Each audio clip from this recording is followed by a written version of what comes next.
Sharing a meal is one of the simplest ways to connect with others. Eating together is vital for our health. Countless research has been done to determine what happens when we sit down with someone and share food. It influences us in a positive way and increases our feelings of well-being and community. When we connect with others over food, our levels of happiness rise and these good feelings spill out into the wider community. Is it no wonder then that Jesus chose to eat with others? Even those whom society had cast out, he shared a meal with them, listened to them, accepted them for who they were, and connected with them on a critical level. What happens when we have dinner with Jesus?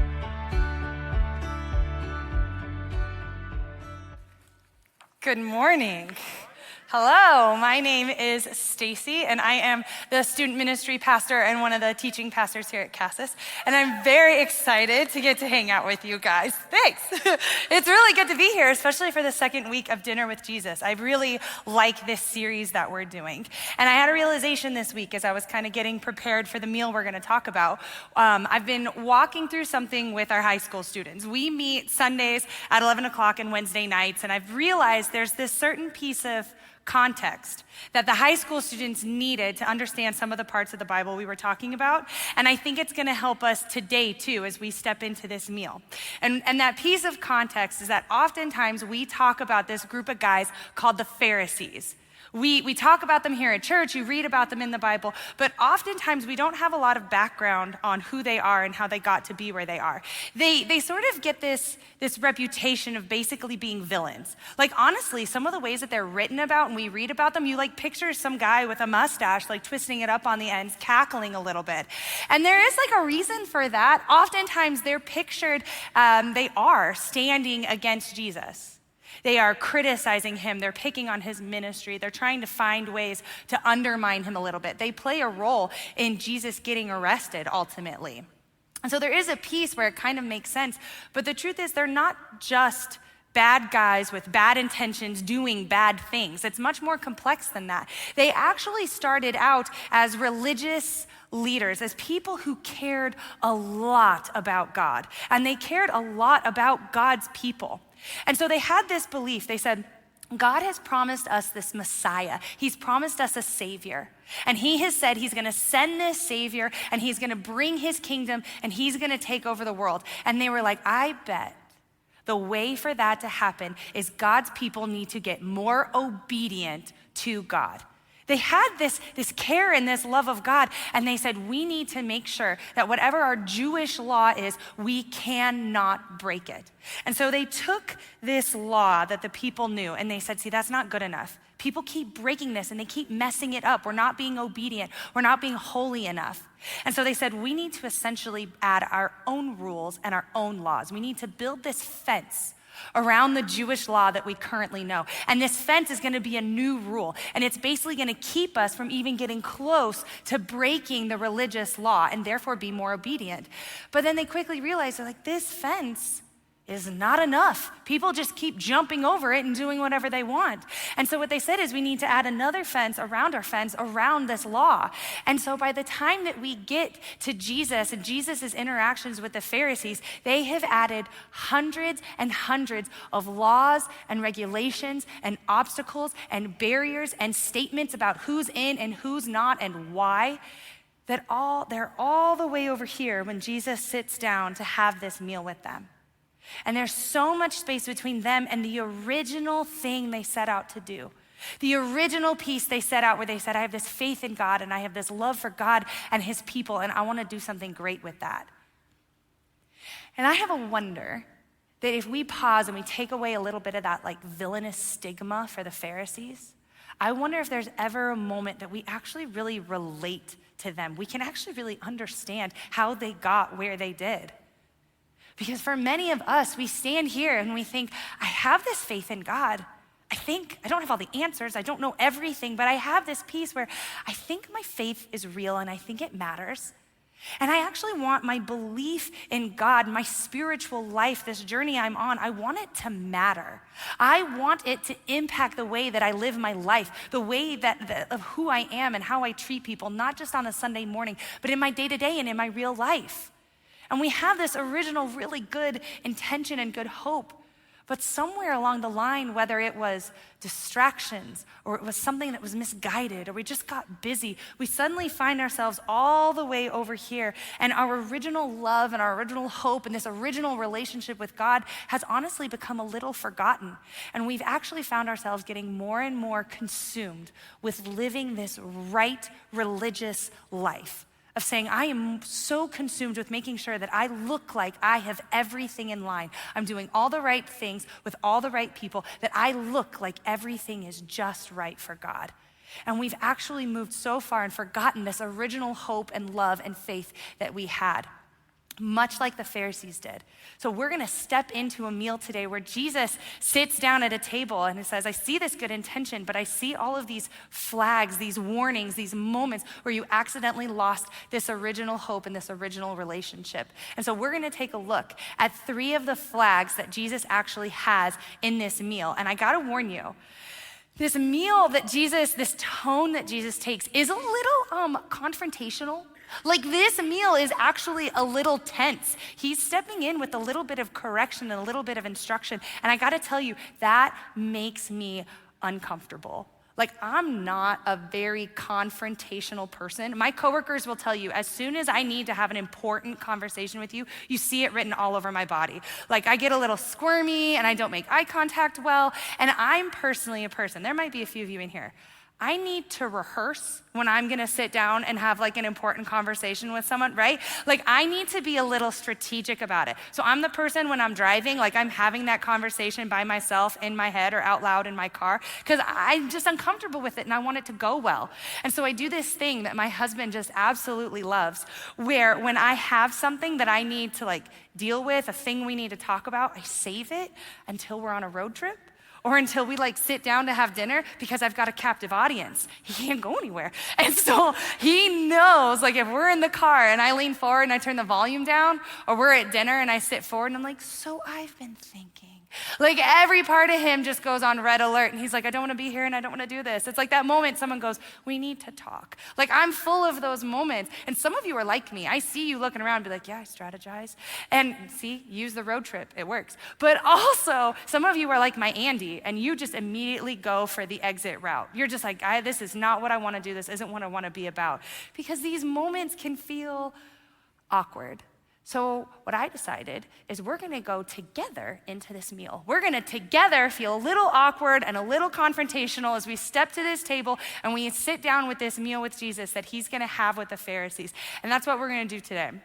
And so to get us started, we are going to be in the book of Luke in the Bible. We're gonna be in Luke and we're gonna start at chapter 11. And chapter 11, the verse is 37. It's gonna set the tone of how this meal becomes something a little correcting.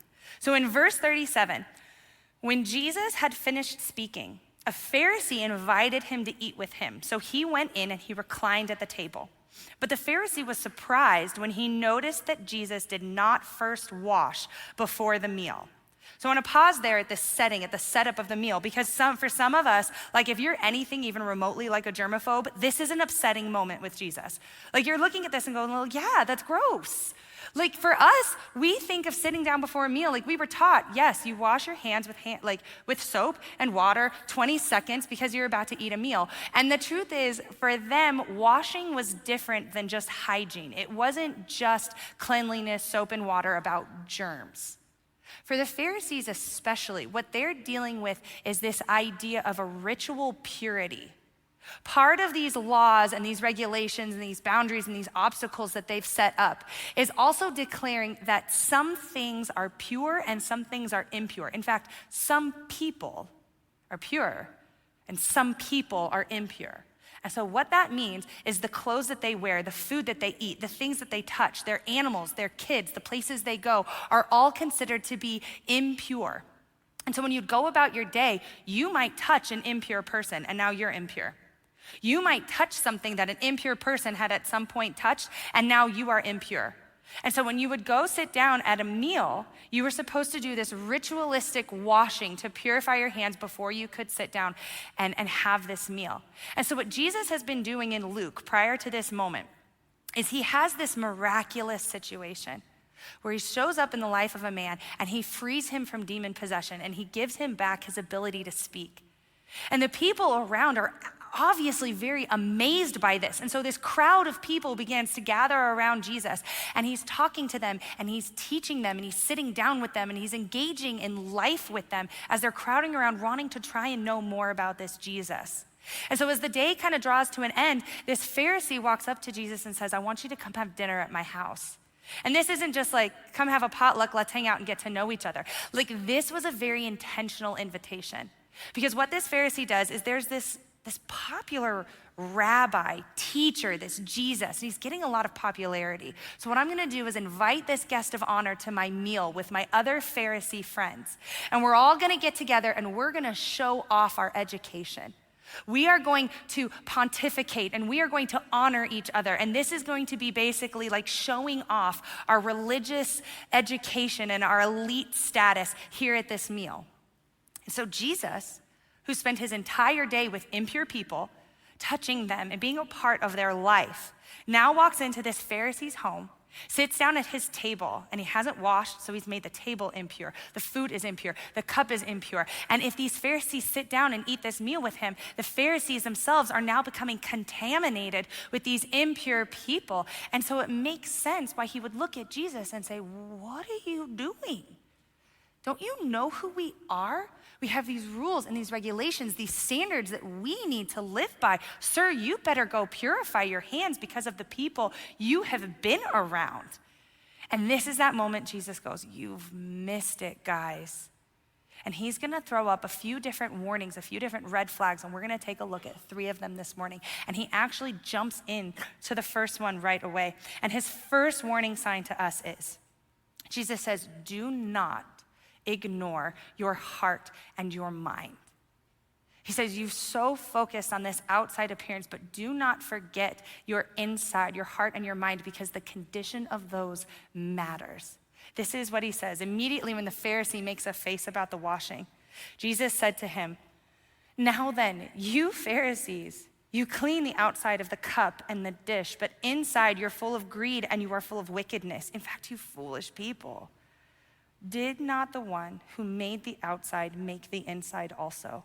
But now, as for what is inside of you, be generous to the poor, and everything will be made clean for you. You know, I'm kind of convinced that in every marriage, and maybe every roommate situation too, there is a person who does dishes by soaking them.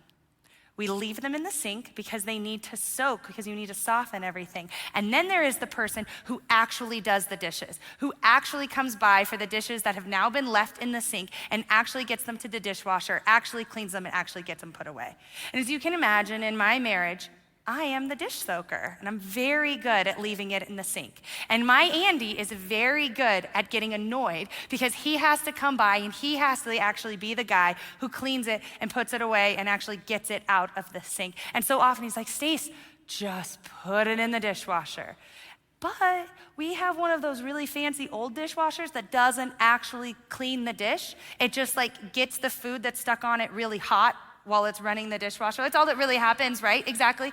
And so poor Andy, he'll go to empty the dishwasher and the dishes look clean and they look sparkling, and then you pick it up and you're still scraping breakfast off of it because Stacie cleaned the dish. And the thing is that that's exactly the picture that Jesus is pointing here. And he goes, you know what this is? To walk up to this dish, this bowl, this cup, and it looks clean, and then you look inside and it's full of filth. And you can't use that, it's gross. And he says, look at this dish and this bowl, and then recognize this about yourself, about ourselves. We can get the outside to look so clean and so well behaved, and we're following all the rules, we're doing all the right things. And he says, but you have forgotten about the inside condition of who you are. He calls the Pharisees out. He says, but you have become so full of greed and of wickedness. And I wonder, if we were alone and we were really honest, for some of us, Jesus would say, but your heart has gotten so full of selfishness. You look and you're doing and you're checking your boxes, but inside you are so controlled by jealousy. Your mind is full of fear. Your heart is so busy judging and comparing yourself to others, asking if that's what makes you okay or not. Your outside might look so clean, but the inside, you've forgotten to pay attention to your heart and to your mind. And Jesus warns us. He says, don't forget about the condition of who you are. That is important, and so take care of it. And I think sometimes that comes off really simple. Take care of your heart and your mind can sound really simple, but we know there's a truth in that. There's a reason that's the first flag Jesus throws up, because it's not. It is actually really scary and really difficult and really time-consuming and sometimes really embarrassing to pause and look inside and ask, what is the actual condition of my heart? What are the thoughts that I actually have about myself and God and other people as I step out and I act today? I want the spiritual life that matters and impacts my day to day, but it can be so scary to pause and actually do the work of looking inside. You know, I had a friend, and she was so sweet, and she was sitting here and she's going, Stace, I have this faith in God and I want this to impact who I am, but I'm also trying to date. And dating today does not seem to be in line very well with this faith in God. There's these apps and it's so casual, and this ghosting thing, and it just seems to be so far away from the actual faith in God that I want. So we're sitting down and we're having a meal, and all of a sudden she said something that to me was very telling, because we're talking about this, and she goes, Say, stop. I just want you to tell me what to do. She said, I get it. God loves me and he wants me to step up and he wants me to love other people, but I just want you to tell me what to do. Just tell me the steps I need to take to date, but still hold on to my faith in God, and I'll just do those steps.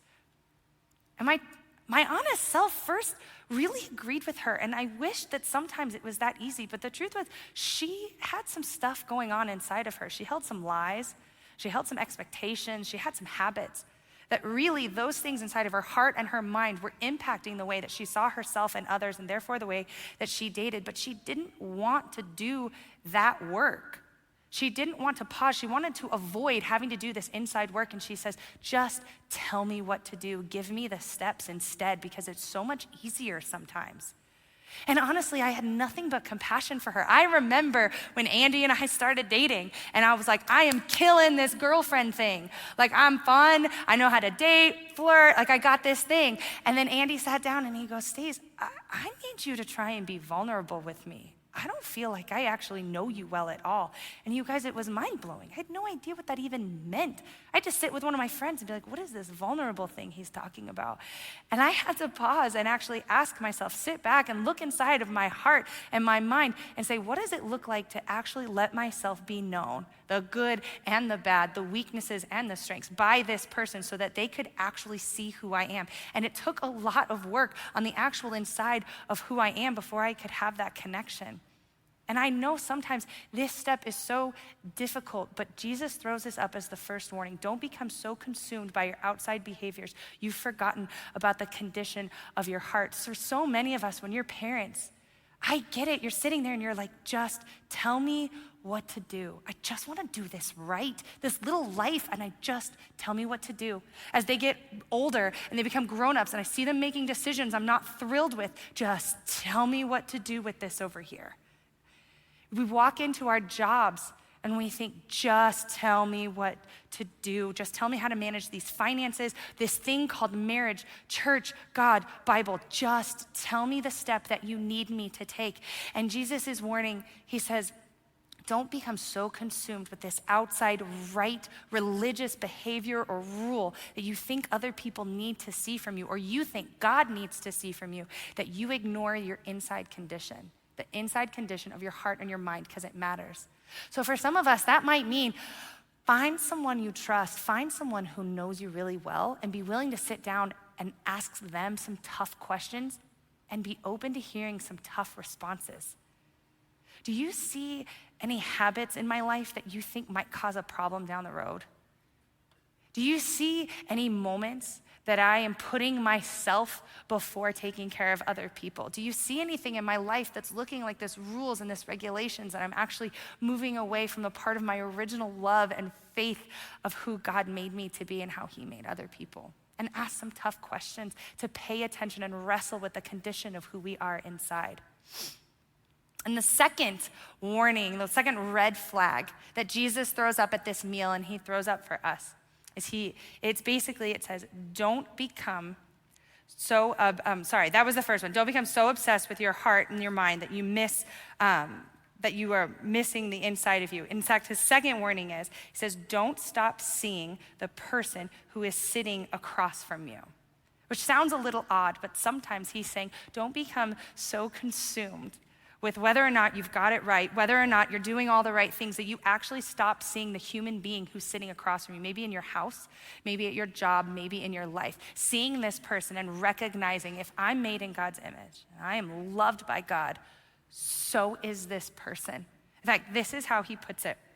He says, woe to you Pharisees, because you give God 1/10 of your mint, your rue, which was like another type of herb, and all other kinds of garden herbs, and yet you neglect justice and the love of God, and you should have practiced the latter without leaving the former undone. When he talks about this justice, he says, I want you to care for other people.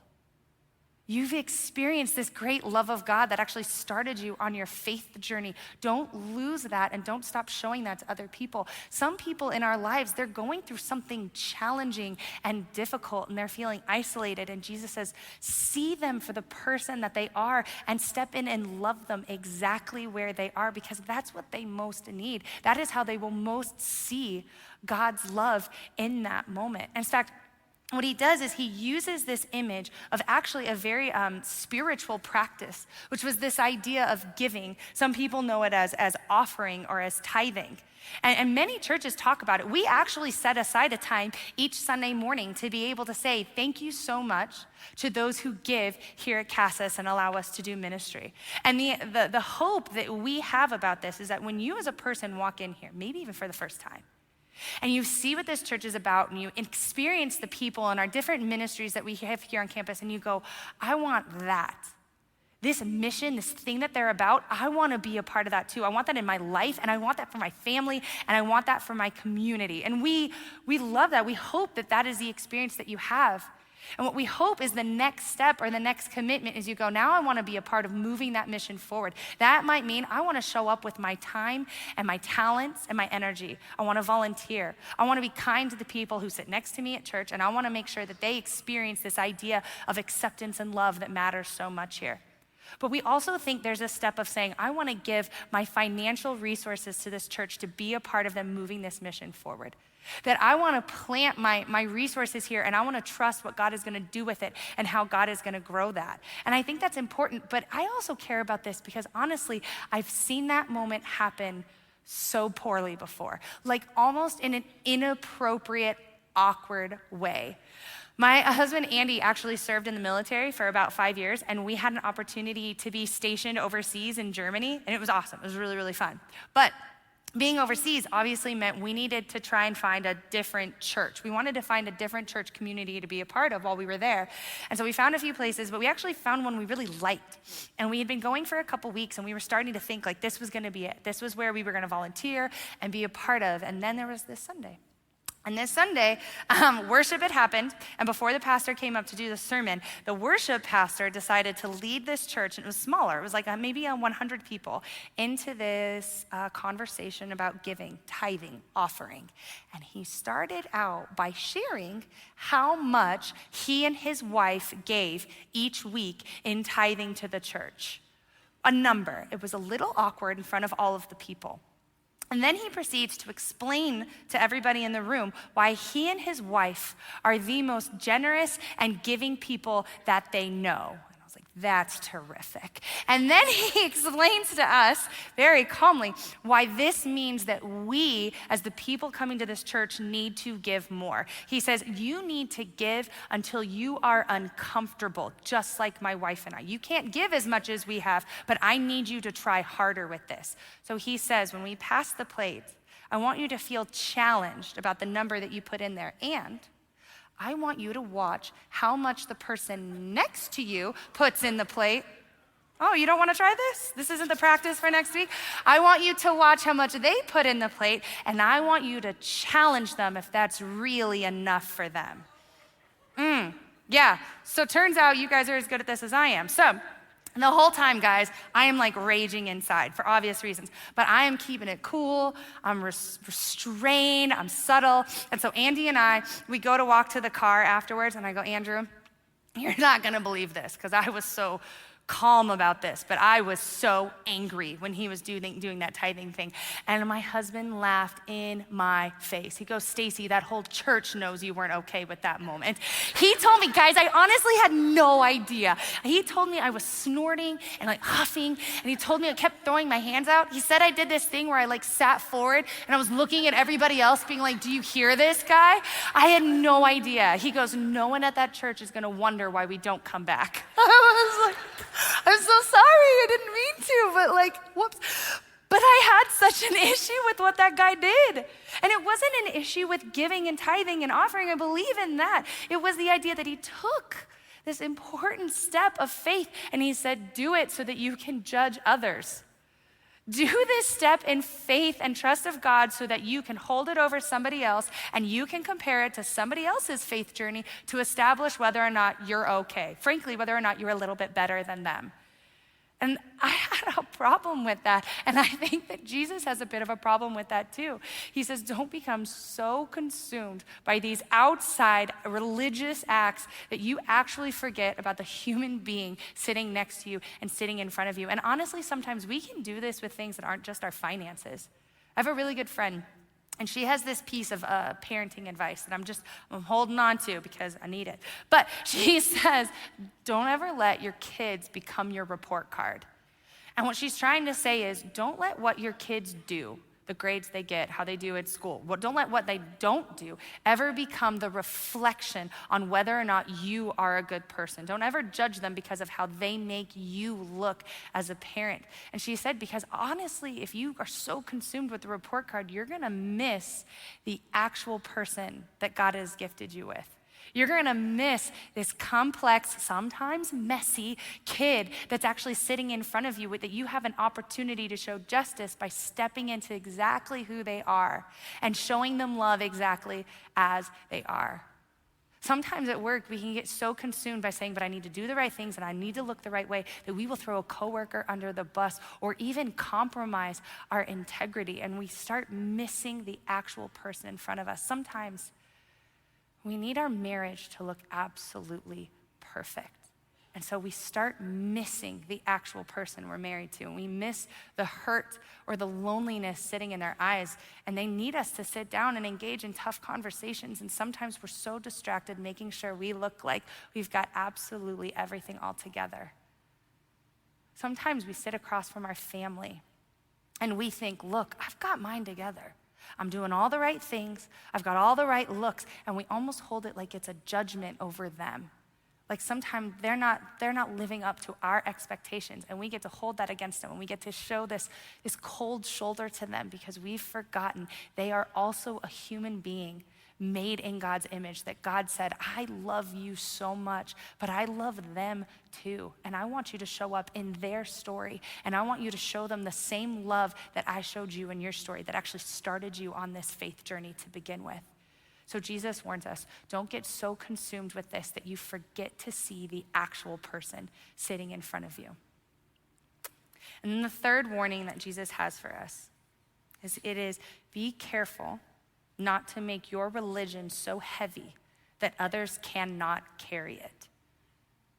Don't allow this obsession, this importance of making sure I'm doing all the right things and I look exactly right and everybody knows it and sees this very religious person, and therefore I'm gonna put this expectation, I'm gonna put this judgment on somebody else to the point that it might cause them spiritual harm. This is how he puts it. Jesus says in verse 44, woe to you. I wanna pause actually, because that woe word, we might almost imagine Jesus sitting down and like wagging his finger a little bit and being like, I need you to do better. But that's not what this is. This actually carries a note of compassion, almost a note of grief. Like Jesus sat down across each and every one of us and said, I know this matters. I know you are just doing your best. But what I see is I see these problems showing up. I see some of these red flags. I see some of these dangerous moments showing up along your journey. And I want to try to warn you now so that maybe you don't step into it, that maybe you can change course a little bit and get back to that original love and that original relationship. So hear the kindness and the compassion. He sees us. He says, woe to you, because you are like an unmarked grave that people walk over without even knowing it. And we might miss this, but this was so insulting. Remember those rules and those regulations, the fences that the Pharisees had? One of their biggest things was about never, that impurity piece, one of the most impure things was a tomb, was death, was decay. And so for Jesus to say you're like an unmarked grave means you and this pressure and these burdens that you're putting on people is actually pushing them farther away from God and making them the very impure thing that you are so terrified of. And then I love this next part because someone sits forward. And sometimes the Bible calls them a lawyer, but they're not a lawyer like we think of them. They are an expert in the law is what that meant. They're actually like a Pharisee, one of the people at this meal. And he sits forward and he says, "Teacher, Jesus, you know, when you say these things, you're insulting us also." And I'm like, man, do I get that guy? Because can you imagine sitting across from Jesus? There's a part where you feel pinned to your seat a little bit and you're going, I don't want to be this guy. Jesus, tell me that I'm not this. Tell me I didn't do this. And there's a part where Jesus just sees our humanity and he goes, yeah, the best of intentions can still lead us down a road where we can even hand a burden to someone that they can't carry and actually causes harm. And so again, Jesus has this opportunity to show compassion and go, yeah, even for you. And so Jesus replied, you experts in the law, woe to you because you load people down with burdens that they can hardly carry. And then you yourself would not lift one finger to be able to help them. You know, here's how this kind of played out for them. We talked about fences and rules and regulations and barriers that the Pharisees put up. So here's an example. One of the Jewish laws that mattered a lot was this idea of the Sabbath. And so when God gave the Sabbath to the people, he said, I made you to need a break. I made you to need a rest and to take a breath. I made you so that you needed to pause and reconnect with your people, reconnect with God and your relationship with God. So he gifted us this idea of the Sabbath. For the Jewish people, it's from a dinner on Friday until a dinner on Saturday. And for many of us, we know the Sabbath to typically be Sunday. And it was made as a gift for us. And the Pharisees saw that and go, people are gonna break that for sure. So what we need to do is we need to put up a fence that establishes to them what work is. Because if you work, you break the Sabbath.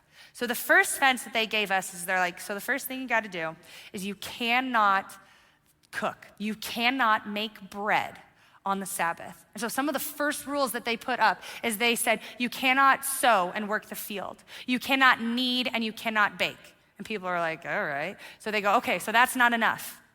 And so they needed to add more and more fences until eventually they had 39 different types of things that they said, this is what work is on the Sabbath and you cannot break it or else you will break the Sabbath. Here are all your rules. And they included things like writing. They included things like you could not make or extinguish a fire. And they got it so that that even included a candle. So if you were a Jewish person on the Sabbath, you actually had to hire a non-Jewish person to come to your house to light your candles and then to come back and to put them out and snuff out your candles because it's a Sabbath and you can't work. But that still wasn't enough. So then we added more laws such as you weren't allowed to look in a mirror because if you looked in that mirror, you might be tempted to fix your appearance and therefore you're working on the Sabbath. They declared how far you were allowed to walk and move before it became work on the Sabbath. So you were only to move so far from your home on the Sabbath day. And it got to the point where they said, on the Sabbath, you cannot spit and you have to be careful about how you talk because what if a little bit of spit falls out of your mouth and it hits the dirt and it rolls? Then you made mud and that means you worked and it also kind of means that you plowed that day and that is work and that is not allowed on the Sabbath.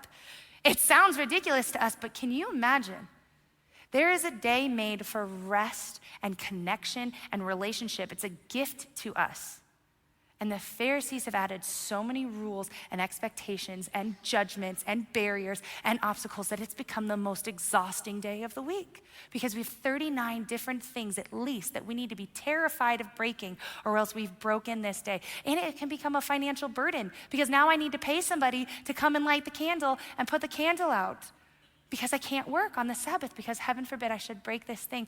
And so these Pharisees and these lawyers have actually created a religion that started as a focus on God, but has now become this burden that people can't carry. And you see it pushing people actually farther away from God. I had an opportunity to work in a hospital for many years while I was in college, and I loved it. I got to be a tech, so it was basically kind of like a nurse assistant. And the type of job that I had the opportunity to move through the hospital a lot. So I got to go work in the ER for quite a bit. And there was this particular nurse in the ER I got to work with. Ooh, I loved her, but she was sassy. Like, you were never 100% sure of what she was gonna say, and she could make you blush in a moment. Like, she had an edge to her, right? But I loved her, she was great. And there was this one day where she pulled me aside in the ER and she goes, "So Stace, I've heard you're a Christian." I was like, oh, this is gonna go so many good places. She goes, "I heard that you're a Christian." And I said, "Yes." And she goes, "In fact, I heard you're like," her words, "really Christian." Because at the time I was an interning here. And so she's like, "So you like really do the thing. You really go to church." And I just knew, I was like, this is gonna go somewhere so rough. So I was like, "Yes, I sure do." And she says, "So then how come you're so nice to me?" Oh. And she tells me she's got this other nurse who works in the ER with her. And this nurse is a Christian. And she said that this nurse was ruthless to her, that she told her all the time that she was sinful and that she was going to hell. If she swore, she would call her out immediately and say, "You're filthy and you're sinful." And she told her God didn't love her because she lived with her boyfriend. She had all of these hateful things that she's carrying around her. And then she says, "But you say, you're a Christian, you say you believe in God. Shouldn't you hate me? Shouldn't you think I am a bad person and I'm going to hell? And shouldn't you treat me like I'm filthy like she does?" And I'm honest, my first thing was to be so mad at that woman. I wanted to be so mad at her because I was like, you had this original love for God and you've turned it into something that you're putting your judgments and your expectations on this woman, and she's moving farther and farther away from God. That we are causing spiritual harm to this woman by putting our judgments and our expectations upon her and not showing her any of God's love to be able to carry anything through this life. And I just wonder, how many of you have ever felt somebody else's religious weight placed on you? Somebody else's religious expectations and burdens put on you. And I wonder how often that ultimately made you want to actually take a step away from faith or God or church. Because if that's what it feels like, that is exhausting. Or moments where something happened in life, like a crisis, and you had people who showed up in your life and said, I bet you need to pray a lot more. I bet this is because you need to have more faith. And it doesn't feel like comfort. It kind of feels like rejection. And you're like, if that's what it's gonna take to live up to this making a difference in my life, I'm not sure that I'm up to that. So Jesus has this warning. He says, don't allow this focus on our outside religious appearance move us so far from the love of God that we are actually placing our judgments and our expectations on people until it causes a spiritual harm, until it actually makes them want to know less about God and less about faith and less about the church. So Jesus' 3 big warnings for the Pharisees and for us. He says, don't forget about the condition of your heart and your mind. It matters and it is important.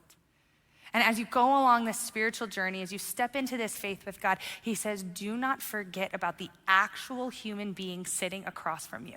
That God showed up in your story with great love. And he says, make sure you remember that they are incredibly loved too. And then he says, don't allow this journey of faith as you ask questions and you wrestle this through. Don't allow this to become a religion that is so heavy that you are placing it on someone else who cannot carry it. And I just wonder, if we as a group of people got together and we sat at that table with Jesus and we actually heard those red flags and we took those warnings and we said, okay, I'm gonna pay attention to that. I'm gonna remember that God loved me first. He loved me before I changed anything. He loved me exactly as I was. He showed up in my story with that mercy and that justice and that greatness, and he showed up and loved me exactly as I am. And then he says he wants me to go show that same kind of love to somebody else. What a movement this group of people could be on that spiritual journey as we helped each other say, God loves us, but he wants us to step out and love others too. So if you guys would go ahead and join me in praying for this morning. And just so I remember, we do have a prayer place right over here. If you're in here and you're saying, I'd love for somebody to be praying for me, to be praying with me, we have some volunteers over there waiting. Go ahead, go over and get prayed for. And also, there's gonna be myself and a few other volunteers on this side just to kind of say hi, especially if this is your first time to Cassis, just sort of shake hands and say hello. So just know that we'll be over there. But thank you very much for joining us. But if you would please join me in prayer for the morning. Father God, thank you so much for how well you love us. In fact, God, thank you for the fact that you love us, whether we are messing up or we're following you to the best of our ability, God. And I just pray for opportunities this week, that you would open our eyes to see people the way that you see people, to see ourselves the way that you see us, and give us the bravery to step out and love the way that you have loved us. In the name of Jesus, amen. All right, have a good Sunday, guys.